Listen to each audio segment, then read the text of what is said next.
Pemirsa, pasca kasus yang menyeret perbekal Dencarik Made Suteja beberapa hari lalu, Bupati Buleleng Putu Agus Suratnyana menghimbau ke semua perbekal di Buleleng untuk tidak takut dan khawatir akan pemanfaatan dana desa. Para perbekal juga diingatkan untuk bekerja sesuai dengan aturan dan landasan hukum yang benar. Kasus yang menjerat perbekal Dencarik beberapa hari yang lalu membuat Bupati Buleleng Putu Agus Suratnyana memberikan himbauan untuk para perbekal yang ada di Buleleng untuk tidak khawatir akan pemanfaatan dana desa. Apabila para perbekal ini bekerja dengan landasan hukum dan aturan yang benar, maka para perbekal tidak perlu takut lagi akan persoalan yang berurusan dengan hukum. Selaku Kepala Daerah di Buleleng, sejauh ini Bupati Pas belum mengetahui secara pasti kasus yang menjerat Kepala Desa Dencarik beberapa hari yang lalu, sehingga membuat kerugian negara ditafsir mencapai 149 juta rupiah. Nantinya pihaknya akan mengadakan pertemuan dengan Forkom Deslu dan tim ahli untuk langkah-langkah yang diambil ke depannya supaya kejadian tersebut tidak terulang lagi. Disinggung mengenai pendampingan hukum untuk perbekal Dencarik, pihaknya siap untuk mencarikan jalan keluar selama perbekal tersebut menjalankan tugas sesuai dengan asas hukum koridor yang benar. Kepada seluruh kepala desa, tidak usah risau ya terhadap pemanfaatan dana desa. Karena aturan hukum landasannya jelas ya, diikuti dengan baik.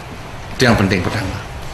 Kedua, kalau menyangkut masalah perbekal Dencarik, sampai saat ini saya belum tahu apa dasar-dasar yang dijadikan ya. Dasar hukum kesalahan atau kerugian negara yang ditimbulkan oleh perbekal terhadap persoalan ini. Apa karena APBDes-nya, pemakaiannya, apa karena pemakaian PAD-nya, kita belum tahu. Ya, yang jelas kalau saya sebagai kepala daerah tentu harus ya melindungi kalau kepala desa saya sudah berada pada koridor-koridor yang telah ditentukan, karena kan sudah didampingi dari awal, camat, ada PMD. Dalam koridor itu kalau misalnya dilakukan dengan baik, tapi masih ada kesalahan-kesalahan yang dituduhkan, saya siap sebagai induk daripada pemerintahan, saya siap sebagai pencari jalan keluar lah. Sementara itu dari pihak kejaksaan sendiri sama sekali tidak menginformasikan secara detail kasus yang menjerat perbekal Dencarik.